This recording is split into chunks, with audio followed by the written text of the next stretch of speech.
Doctor, are you sure I have AIDS? I'm positive. HIV positive. Whatever happened to predictability? The milkman, the paperboy, evening TV. You miss your old familiar friends, but waiting just around the bend. Everywhere you look, there's a heart, a hand to hold on to. Everywhere you look, there's a look of somebody who needs you. When you're lost out there and you're all alone. America, 1982.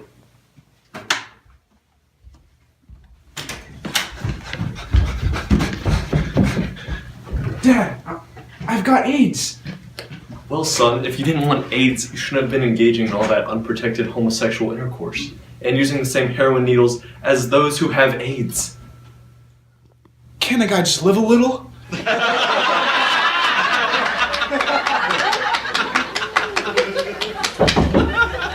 Yeah. You up? Yeah. It's been a rough day, huh? Yeah. You know, my brother used to have AIDS. Really? Yeah. Do you ever wonder why you don't have an uncle?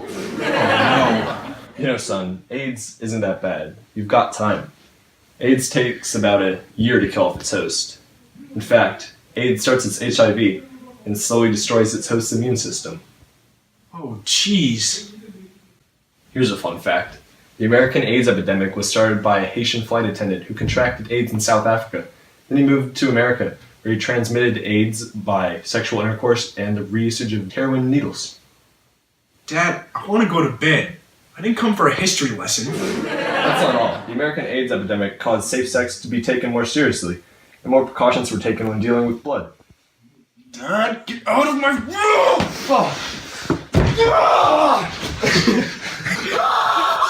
Everywhere you look, there's a look of somebody who needs you.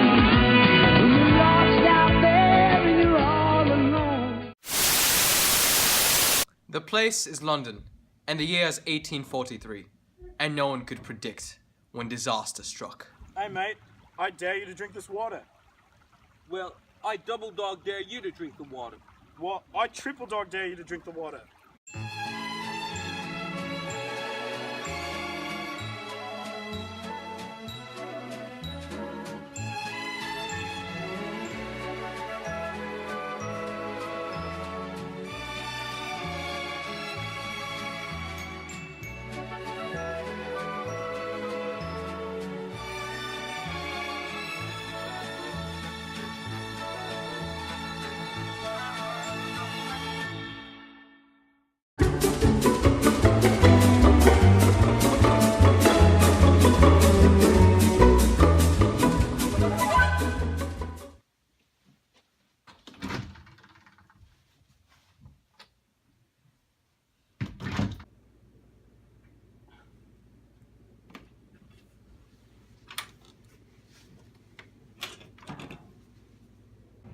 Forgive me, Father, for I have sinned.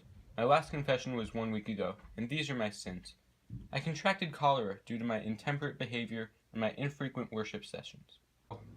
Calm yourself, my son. For even I know cholera is not caused by religious negligence. Cholera is caused by a waterborne bacterial disease that causes severe vomiting and diarrhea, and is often fatal. Wait, are you saying I'm gonna die? Some physicians suggest bloodletting and opium use, but we both know those don't cure cholera. Father, are you telling me there's no cure? Precisely. In fact, no one could explain why cholera outbreaks became rarer and rarer. One theory is that the quality of living increased in Britain. Other theories suggest that the lower class that found it acceptable or were only able to drink contaminated water were completely wiped out. Father, what the heck? It's not all bad, my son. Epidemics of diseases like cholera in the 19th century influenced our knowledge of microbiology. It helped us learn how to deal with waste and decay so as not to make each other sick. When investigating cholera, the microbe was discovered. Without that, proper medication couldn't ever have been made. So, did that cheer you up? Father, could you have been of any less help?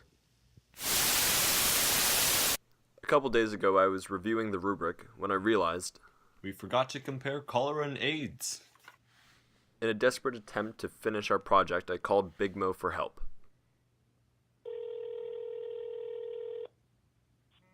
Yo, on the rubric it says we need to compare and contrast our diseases. Wait, we need to do what? As it turned out, none of our group knew how to compare and contrast cholera and AIDS, so we took to the halls to find our answers. Do you know the difference and similarities between cholera and AIDS? What's cholera? Can you compare cholera and AIDS? Where does cholera come from? Cholera. Where does it come from? What's that? Where does it come from, though? Do you know? No? Okay. Can you compare cholera and AIDS real quick? Yeah. Sure. Alright, thanks. Eddie, where does cholera come from? Watching Fox News. Matt, can you tell me where cholera comes from? I think it's in like the water in Florida, right? Hey, Sean, where does AIDS come from? It comes from fluoride in the water. Can you compare AIDS and cholera? And what? AIDS and cholera. What's that? It's like a disease, dude. I don't know. You know, wait, give me like an answer though, like an it for history. Sure. Alright, you heard it here, folks. Can you compare chlamydia and AIDS for me? Chlamydia and AIDS. Okay, so they're both diseases that can be transferred through intercourse. So I don't know much about chlamydia, but I do know a lot about AIDS. This is like a form of HIV. As I said before, it can be transferred through intercourse, but I don't know much differences in between them. Wait. Let me stop right there, dude. Yeah? I meant cholera and AIDS. Cholera and AIDS? I don't know. Alright. It seemed as though we were low on luck. No one could compare cholera and AIDS. That was, until I got a hold of Dr. Simon. Hello? Is this Dr. Simon? It is. Could you by any chance compare cholera and AIDS? Cholera and AIDS both killed vast amounts of people. Cholera was responsible for around 40 million deaths in the 1800s, while AIDS was responsible for around 35 million. Those who weren't killed were left in fear, and many of the religious elite blamed the groups that were affected by these epidemics because they believed these diseases were punishment. The urgent matter of these epidemics caused medical innovations to accelerate. When attempting to cure cholera, the microbe was discovered, and the importance of sanitary water was reaffirmed.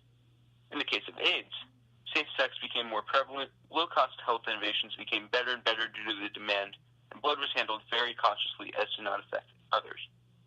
Cholera and AIDS both hit society hard, but society hit back and innovated. Alright, thank you, Dr. Simon. No problem. Dr. Simon does not in fact have an MD, but he has read the primary document, Epidemic Cholera, which is a series of documents, reports, and questionnaires detailing the epidemics of cholera during the 19th century. These are written by Samuel Leonard Abbott, James Jackson, Abel Lawrence Pearson, and Charles Douglas Cleveland.